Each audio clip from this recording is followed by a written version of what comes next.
Hello and welcome back to Wren and Martin grammar series. तो आज के video में हम पढ़ेंगे chapter 26।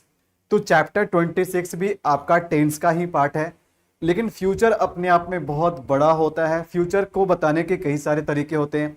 There are different ways of talking about future. तो इसलिए फ्यूचर का एक अलग ही चैप्टर बन जाता है, इसका नाम है द फ्यूचर। तो इसके अंदर हम जानेंगे कौन कौन से ऐसे तरीके हैं या कौन कौन से ऐसे टेंसेस हैं जिनका यूज हम कर सकते हैं फ्यूचर की घटनाओं के बारे में बात करने के लिए। आप केवल इतना जानते होंगे कि जहां पर हम शैल विल लगाते हैं, शैल विल के साथ वर्ब का बेस फॉर्म लगाते हैं, वो हमारा फ्यूचर टेंस होता है। लेकिन नहीं, आप देखोगे कि फ्यूचर को बताने के लिए, फ्यूचर के बारे में बात करने के लिए कई सारे टेंसेस है। आप शैल विल के साथ तो फ्यूचर बता ही सकते हो, आप सिंपल प्रेजेंट का भी यूज कर सकते हो, आप प्रेजेंट कंटिन्यूअस का भी यूज कर सकते हो, तो आप इन टेंसेस का भी यूज कर सकते हो फ्यूचर के बारे में बात करने के लिए। तो कंप्लीट में आपको इस वीडियो में फ्यूचर के different ways of talking about future में बताऊंगा। तो यहां से आपका ये टेंस वाला चैप्टर कंप्लीट भी हो जाएगा। तो चलिए स्टार्ट करते हैं। तो ध्यान देना, सबसे पहले देखो हम बात करेंगे सिंपल फ्यूचर टेंस के बारे में। तो सिंपल फ्यूचर टेंस से भी हम फ्यूचर के बारे में बात करते हैं।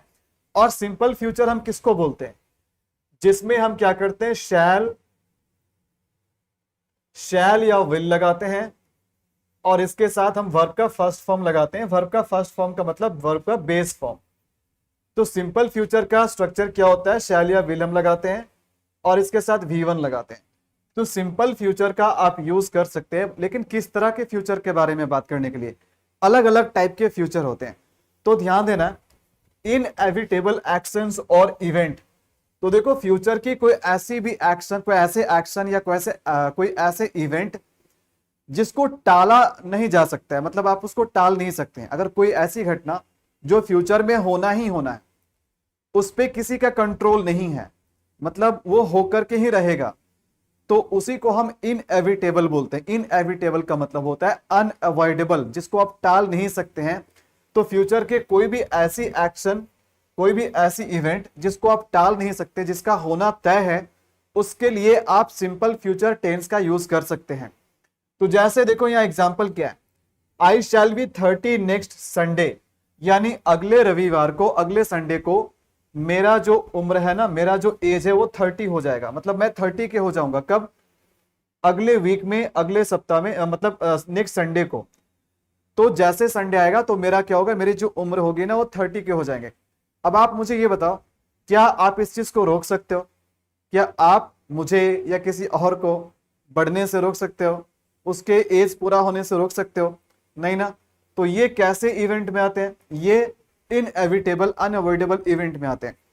तो आपको ये बात समझ में आ गई। दूसरी बात, अगर आप फ्यूचर की किसी घटनाओं को लेकर के अगर आप सपोज कर रहे हो, मतलब आप अनुमान लगा रहे हो कि ये काम होगा, मतलब आप श्योर नहीं हो, लेकिन आप अपने अनुमान या अपने होप पे ये बात कर रहे हो कि हाँ ये काम हो सकता है, ये घटना हो सकती है, तो उसके लिए भी जब आपको सपोजिशन बताना हो तो उसके लिए भी आप सिंपल फ्यूचर टेंस का यूज करेंगे। जैसे इट विल रेन टुमारो, कल वर्षा होगी। लेकिन ये चीज मेरे हाथ में नहीं है कि कल वर्षा होगी, पक्का होगी, ये मेरे हाथ में नहीं है। मैं केवल अनुमान लगा रहा हूं, मैं केवल सपोज करके चल रहा हूं कि कल वर्षा होगी। तो इस तरह से अगर आपको सपोजिशन बताना हो तो वहां पर भी आप क्या करेंगे, सिंपल फ्यूचर टेंस का यूज करेंगे, इट विल रेन टुमारो। बात समझ में आ रही है? क्लियर है? चलिए, हाँ सर पंक्चुएशन पे भी लाइव वीडियो बनाओ। बिल्कुल, पंक्चुएशन पे भी बनाएंगे, पंक्चुएशन पे भी वीडियो बनेगा। Good afternoon. ओके, तो देखो सिंपल फ्यूचर में जब बोल रहा हूं तो समझ जाना, शैल या विल के साथ V1 लगाना है। तो कोई भी इनएविटेबल एक्शन होगा तो आप वहां पर सिंपल फ्यूचर टेंस यूज करेंगे। अगर आप किसी फ्यूचर की घटनाओं को अगर सपोज करके चल रहे हैं, अनुमान लगा रहे हैं, तो वहां पर भी आप सिंपल फ्यूचर टेंस का यूज करेंगे। बात समझ में आई? उसके बाद देखो गोइंग टू का भी यूज होता है। गोइंग टू, आप गोइंग टू के पहले बी का फॉर्म लगा दो, उसके बाद आप लिखो गोइंग टू, और टू के बाद वर्ब का बेस फॉर्म आएगा। जब भी मैं बेस फॉर्म की बात करता हूं तो वर्ब का पहला फॉर्म होता है V1 होता है। तो ध्यान देना, बी गोइंग टू, तो आप बी गोइंग टू से भी फ्यूचर की घटनाओं के बारे में बात कर सकते हैं, लेकिन किस तरह के फ्यूचर के बारे में बात करते हैं? देखो, future of intention, future of intention का मतलब होता है कि आपने किसी चीज को करने के लिए डिसाइड कर लिया है, आपने बिल्कुल तय कर लिया है, आपका इंटेंशन बिल्कुल बन चुका है कि आप उस काम को करेंगे ही करेंगे। ठीक है, जैसे अगर मैं बोलता हूं कि मैं लंदन जाऊंगा, मैं लंदन जाऊंगा, तो मैं कब जाऊंगा? कल जाऊंगा, परसों जाऊंगा, 1 साल के बाद जाऊंगा, ठीक है, या 10 साल के बाद जाऊंगा, मतलब जाऊंगा, मतलब ये अनुमान मैं लगा रहा हूं, मतलब मेरा कोई अभी इरादा पक्का नहीं है, अभी तक मैंने तय नहीं किया, मैंने डिसाइड नहीं किया, बट मैं ऐसे ही बोल रहा हूं कि मैं लंदन जाऊंगा। लेकिन अगर मैं ऐसे बोलूं कि मैं लंदन जा रहा हूं, मैं लंदन जा रहा हूं, तो इसका मतलब है कि आपकी इरादा बन चुकी है। तो कोई भी ऐसा फ्यूचर है, मतलब डिसाइडेड फ्यूचर, तो डिसाइडेड फ्यूचर को बताने के लिए भी, डिसाइडेड फ्यूचर को ही हम फ्यूचर ऑफ इंटेंशन कहते हैं। तो आप इसको कैसे बनाते हैं? गोइंग टू से बनाते हैं। मैं उसे जिंदा नहीं छोड़ने वाला हूं, मतलब मैंने डिसाइड कर लिया कि मैं उसको जिंदा नहीं छोड़ूंगा, ठीक है, I am going to kill him. तो गोइंग से आप बना सकते हो, गोइंग से भी आप फ्यूचर बता सकते हो। जैसे I am going to resign the job, यानी मैं कोई जॉब कर रहा हूं और एक बार मैं सोच रहा था कि मैं इस जॉब को रिजाइन कर दूं, तो मैं केवल सोच रहा था, लेकिन अब मैंने डिसाइड कर लिया, मतलब बहुत जल्द में अब रिजाइन कर दूंगा, अब मेरी इरादा हो चुकी है, मेरा इंटेंशन बन चुका है, मैंने डिसाइड कर लिया है कि मुझे रिजाइन करना है। तो आप इसके लिए शैल विल से नहीं बनाओगे, आप इसको बनाओगे गोइंग टू से बनाओगे। I am going to resign the job, I am going to resign the job, मतलब मैं जॉब रिजाइन करने वाला हूं, करने जा रहा हूं, मतलब बहुत जल्द में कर दूंगा, मेरा मकसद बिल्कुल क्लियर है कि मैं रिजाइन करूंगा। ठीक है, तो जब मैं यहां पर बोल रहा हूं कि गोइंग के पहले आपको बी लगाना, तो बी का मतलब क्या होता है?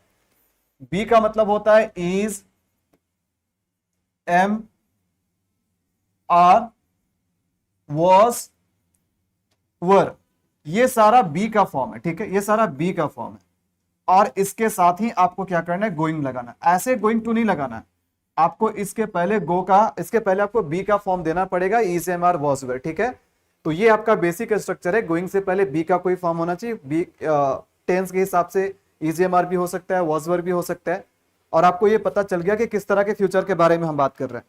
यहां पर हम किस तरह के फ्यूचर के बारे में बात कर रहे हैं? Future of intention. चलिए, और हम किस तरीके से फ्यूचर बता सकते हैं? देखो, कौन सा टेंस है?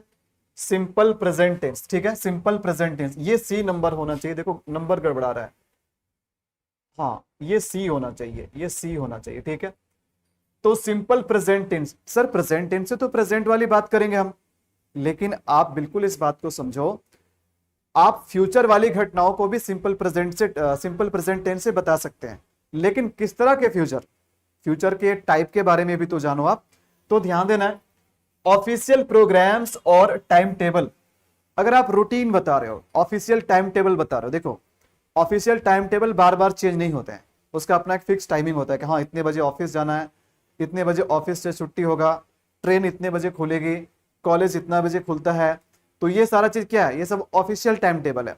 तो ऑफिशियल टाइम टेबल के बारे में अगर बात कर रहे हो, तो वहां पर आप फ्यूचर बताने के लिए शैल विल का यूज नहीं करोगे, बल्कि सिंपल प्रेजेंट टेंस का यूज करोगे। जैसे द स्कूल रीओपन्स ऑन 15 जुलाई। अब देखो, स्कूल फिर से खुलेगी, स्कूल फिर से खुलेगी कब? 15 जुलाई को खुलेगी। तो बात सुन करके लगता है कि फ्यूचर का है, लेकिन हम इसको फ्यूचर में ना बोल करके, फ्यूचर टेंस में ना लिख करके हम इसे सिंपल प्रेजेंट टेंस से बता रहे हैं।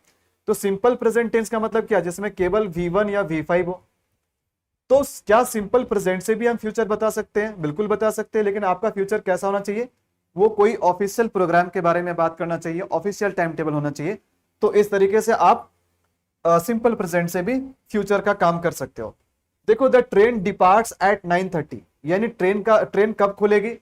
ट्रेन 9:30 में खुलेगी। 9:30 में उसका टाइम क्या है? फिक्स है, उसका टाइम क्या? टाइम टेबल है।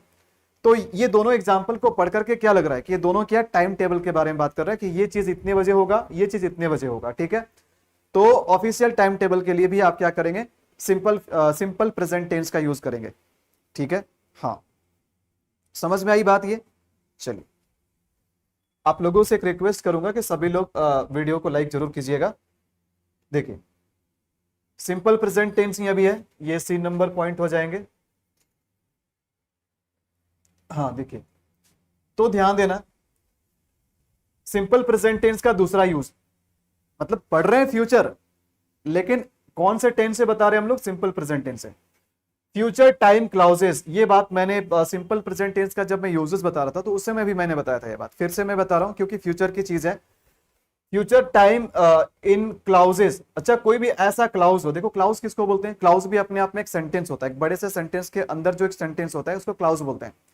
तो अगर कोई भी ऐसा क्लाउज हो जिससे फ्यूचर टाइम के बारे में पता चले, और ऐसे जो क्लाउज होते हैं ना, वो स्टार्ट होंगे इफ से स्टार्ट होंगे, या अनलेस से स्टार्ट होंगे, व्हेन से स्टार्ट होंगे, व्हाइल से स्टार्ट होंगे, बिफोर से स्टार्ट होंगे, आफ्टर, अंटिल से स्टार्ट होंगे, बाय द टाइम से स्टार्ट होंगे, एज सुन एज से स्टार्ट होंगे।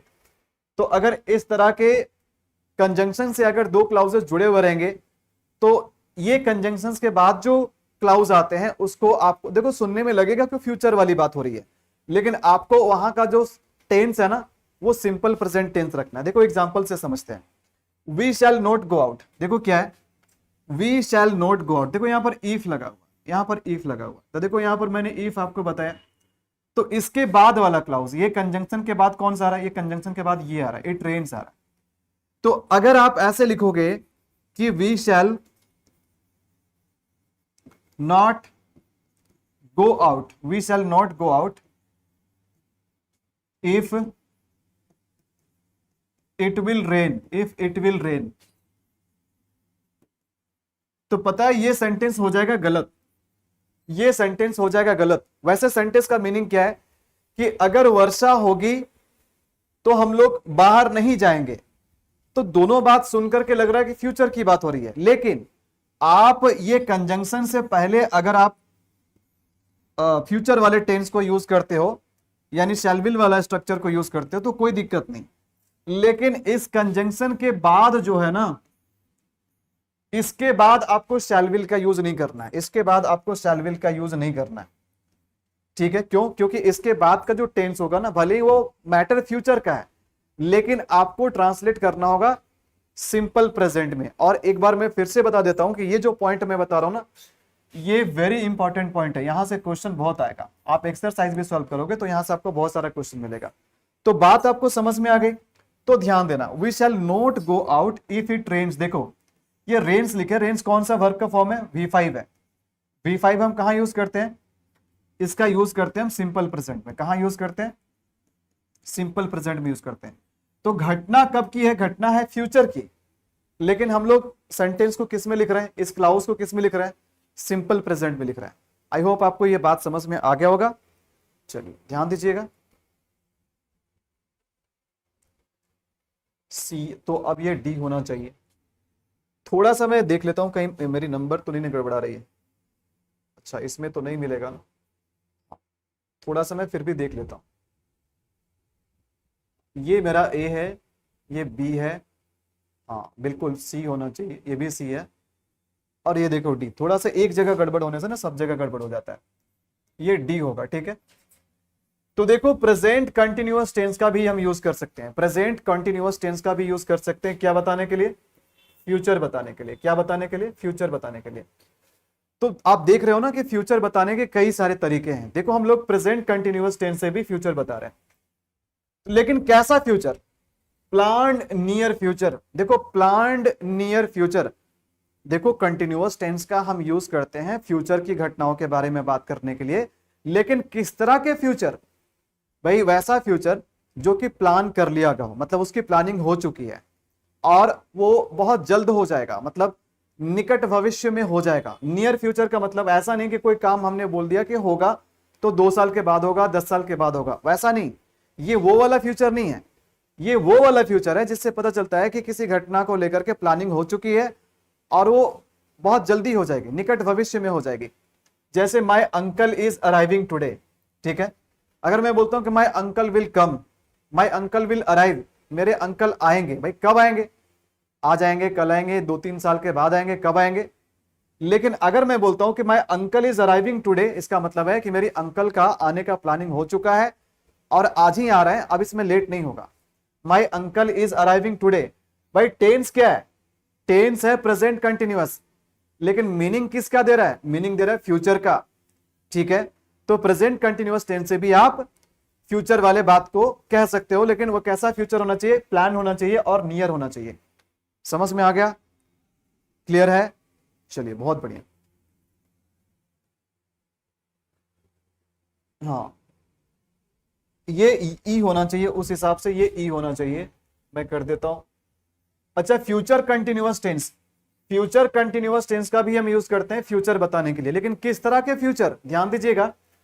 To talk about actions which will be in progress, तो हम लोग फ्यूचर कंटिन्यूअस टेंस का यूज तब करते हैं, यानी फ्यूचर के ऐसे एक्शन के बारे में बात करने के लिए जो फ्यूचर में वो प्रोग्रेस में होगा, मतलब वो काम चल रहा होगा, फ्यूचर में कोई काम चल रहा होगा, प्रोग्रेस में होगा, ठीक है। फ्यूचर में किसी एक टाइम पे वो काम चल रहा होगा, तो कोई भी काम, कोई भी फ्यूचर की ऐसी घटना, कोई ऐसी एक्शन जो किसी समय पे फ्यूचर में चल रहा होगा, वैसे फ्यूचर को बताने के लिए हम क्या करते हैं, फ्यूचर कंटिन्यूअस टेंस का यूज करते हैं। और फ्यूचर कंटिन्यूअस टेंस का स्ट्रक्चर क्या होता है, शैल विल आप लगाओगे। देखो, हालांकि रूल वाला चीज मैं पहले से बता चुका हूं, शैल या विल के साथ बी होगा और बी के बाद वर्ब का आईएनजी वाला फॉर्म होगा, मतलब V4 होगा, ये होगा, ठीक है। जैसे देखो, टेक योर अम्ब्रेला, मैं किसी को एडवाइस दे रहा हूं कि टेक योर अम्ब्रेला, अपने छाता ले लो। It will be raining when you return, क्योंकि मुझे लगता है कि जब आप वापस लौटोगे ना, तो लौटते वक्त वर्षा हो रही होगी, वर्षा होगी नहीं, वर्षा हो रही होगी, वर्षा मतलब चल रहा होगा, मतलब रेन जो है ना कंटिन्यू रहेगा। तो इसके लिए भी हम क्या करते हैं, हाँ, इसके लिए हम क्या करते हैं, फ्यूचर कंटिन्यूअस टेंस का यूज करते हैं। आई होप आपको ये बात समझ में आ गई। जैसे मैं एक एग्जांपल और ले रहा हूं, ठीक है।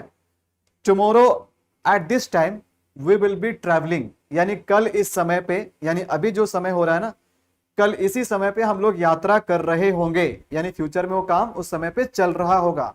Tomorrow at this time we shall be travelling, हम लोग ट्रेवल कर रहे होंगे, ठीक है। चलिए,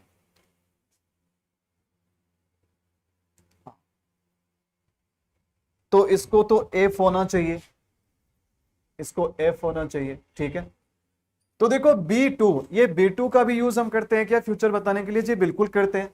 अब देखना ये B2 क्या बनेगा, मैंने पहले ही बताया कि B जो है ना, ये अलग अलग टेंस के अकॉर्डिंग अपने फॉर्म को चेंज कर लेगा।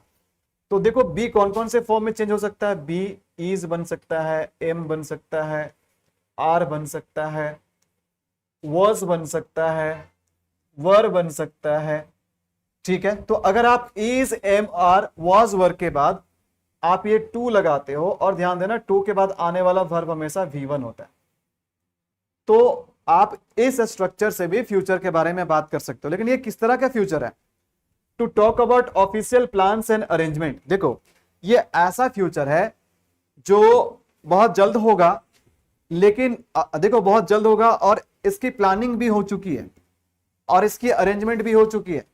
लेकिन ये वाले स्ट्रक्चर की यूज हम सबसे ज्यादा प्रोफेशनल जगहों पे करते हैं। जैसे अगर आपको न्यूज़पेपर में लिखना हो कुछ, या प्रोफेशनल जगहों पे कुछ बोलना हो, तो वहां पर ज्यादा होता है। ये पर्सनल लेवल पे इस स्ट्रक्चर का ज्यादा यूज नहीं करते हैं।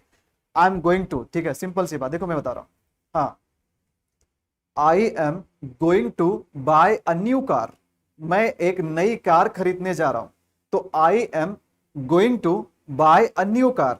तो ये जो सेंटेंस है ना, ये बिल्कुल इनफॉर्मल है, मतलब प्रोफेशनल लेवल पे गोइंग टू ज्यादा मत यूज करना।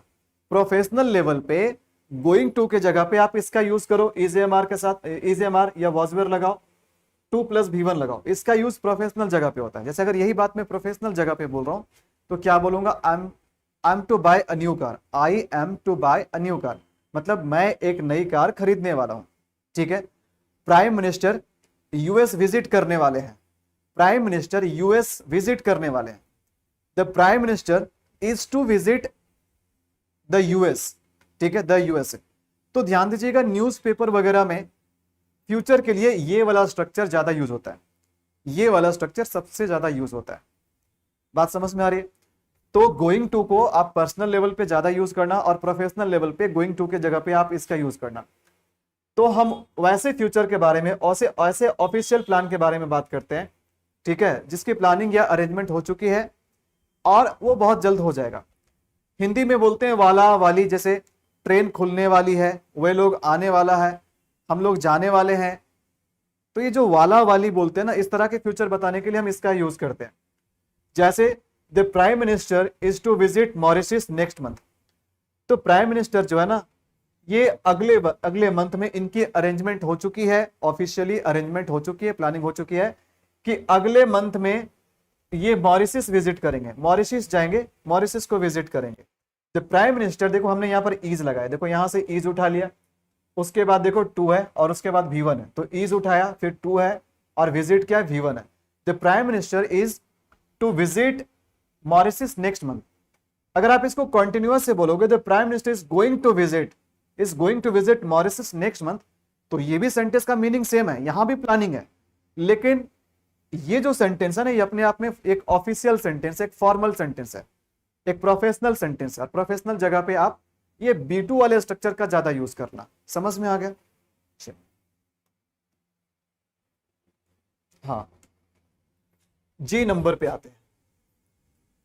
देखो इसका यूज हम करते हैं फ्यूचर परफेक्ट टेंस। सबसे पहले फ्यूचर परफेक्ट टेंस का स्ट्रक्चर क्या होता है? शैल विल लगाएंगे, शैल विल के साथ हम हैव लगाएंगे और हैव के बाद वर्ब का थर्ड फॉर्म लगाएंगे। ये हो गया फ्यूचर का स्ट्रक्चर, हो गया फ्यूचर परफेक्ट का स्ट्रक्चर हो गया। जहां भी परफेक्ट का बात होता है ना, वहां पर हैव प्लस V3 जरूर होता है। तो किस तरह के फ्यूचर के बारे में हम बात करेंगे जब हम फ्यूचर परफेक्ट टेंस को यूज करेंगे? To talk about actions that will be completed by a certain future time. तो हम लोग वैसे एक्शन के बारे में बात जब कर रहे होंगे, वैसे एक्शन के बारे में अगर हम बात कर रहे हैं कि वो फ्यूचर में एक समय में वो काम कंप्लीट हो चुका रहेगा, फ्यूचर में किसी एक पॉइंट ऑफ टाइम पे वो काम चल रहा होगा नहीं, बल्कि उस टाइम पे वो काम कंप्लीट हो गया होगा, वो कंप्लीट हो चुका रहेगा, तो इसके लिए हम फ्यूचर परफेक्ट टेंस का यूज करते हैं। जैसे देखो example, they will have finished the work by next week, यानी अगले सप्ताह तक वे लोग इस काम को पूरा कर चुके होंगे, यानी उस समय तक काम को पूरा हो जाएगा, काम पूरा हो जाएगा। यानी काम पूरा होने का क्या है मतलब, ये ऐसा सेंस दे रहा है कि एक टाइम पे जाकर के वो काम पूरा कंप्लीट हो जाएगा। तो अगर फ्यूचर में कोई काम एक समय पे जाकर के वो कंप्लीट हो जाएगा, तो उसके लिए हम क्या करेंगे? फ्यूचर परफेक्ट टेंस का यूज करेंगे। और फ्यूचर परफेक्ट टेंस का ये पहचान होता है शैल या विल के साथ। देखो जहां फ्यूचर बोल रहे हैं वहां पर हम क्या कर रहे हैं? बेसिकली शैल या विल लगा रहे हैं, और परफेक्ट के लिए क्या कर रहे हैं? हम हैव या वर्ब 3 लगा रहे हैं, हैव के साथ वर्ब 3 लगा रहे हैं। ठीक है, आई होप आपको ये समझ में आ गया। हाँ, अब बात करते हैं, ये जी नहीं ये एच होना चाहिए, थोड़ा सा एक जगह गड़बड़ी होने के कारण सब जगह गड़बड़ी हो। हालांकि नंबरिंग से कोई ज्यादा फर्क नहीं पड़ता है, मेन चीज तो आप समझ रहे हो ना। Future perfect continuous tense. अच्छा, फ्यूचर परफेक्ट कंटिन्यूअस टेंस, और ये किसी भी टेंस में जो 4 सब टाइप होते हैं ना, ये उसका आखिरी होता है परफेक्ट कंटिन्यूअस टेंस। तो फ्यूचर का भी परफेक्ट कंटिन्यूअस टेंस है। और परफेक्ट कंटिन्यूअस टेंस का पहचान क्या होगा? देखो सबसे पहली बात, फ्यूचर है तो शैल विल तो होगा ही होगा, फ्यूचर है तो शैल विल तो होगा ही होगा। परफेक्ट है तो यहां पर हैव लगाना पड़ेगा, और ये कंटिन्यूअस भी है तो बीन लगाएंगे, और बीन के बाद वर्ब का V4 यानी ING लगाना पड़ेगा। ये होता है फ्यूचर परफेक्ट कंटिन्यूअस टेंस का स्ट्रक्चर। ठीक है, तो ये किस तरह के एक्शन के बारे में बात करता है? To talk about actions that will be completed by a certain time, a certain future time.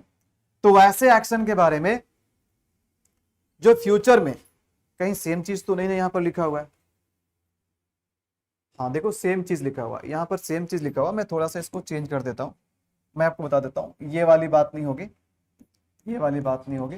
देखो फ्यूचर परफेक्ट कंटिन्यूअस का मतलब कि कोई काम या तो अभी चल रहा है और वो फ्यूचर में एक समय तक चलता रहेगा, या फिर कोई काम जो फ्यूचर में किसी एक पर्टिकुलर टाइम पे स्टार्ट होगा और वो कुछ ड्यूरेशन तक, कुछ समय तक चलता रहेगा।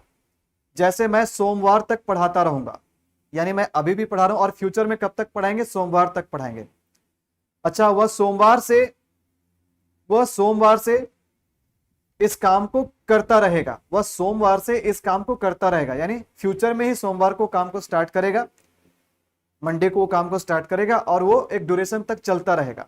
तो कोई भी ऐसी घटना, कोई भी एक्शन जो कि फ्यूचर में एक समय पे शुरू हो जाए, या प्रेजेंट में भी अगर वो शुरू हो चुका है लेकिन फ्यूचर में एक टाइम तक वो चलेगा, वो एक ड्यूरेशन तक चलेगा, तो उसके लिए हम फ्यूचर परफेक्ट टेंस का यूज करते हैं।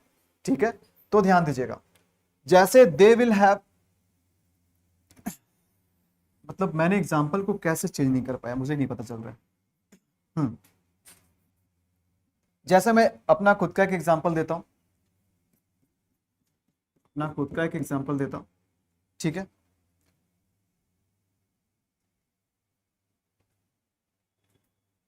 he will have been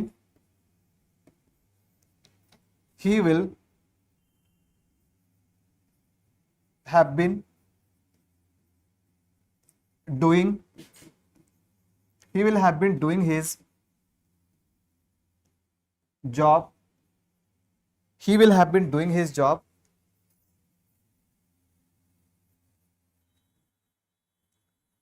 for 3 years for 3 years he will have been doing his job for 3 years, यानी कि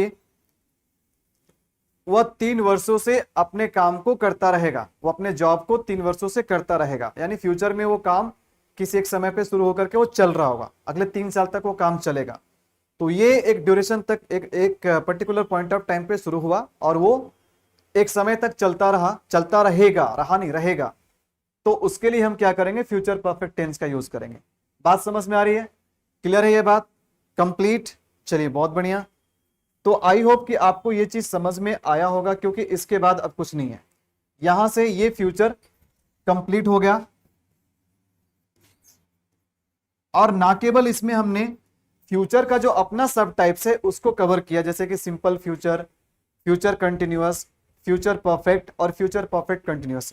तो ये सब कुछ तो फ्यूचर का ही था, लेकिन इसके अलावे हम प्रेजेंट, सिंपल प्रेजेंट टेंस से भी फ्यूचर बता रहे हैं, हम गोइंग टू से भी फ्यूचर बता रहे हैं, हम प्रेजेंट कंटिन्यूअस से भी फ्यूचर बता रहे हैं, और साथ ही साथ हम B2 से भी फ्यूचर बता रहे हैं। तो ये अलग अलग टाइप के फ्यूचर के बारे में बात करता है।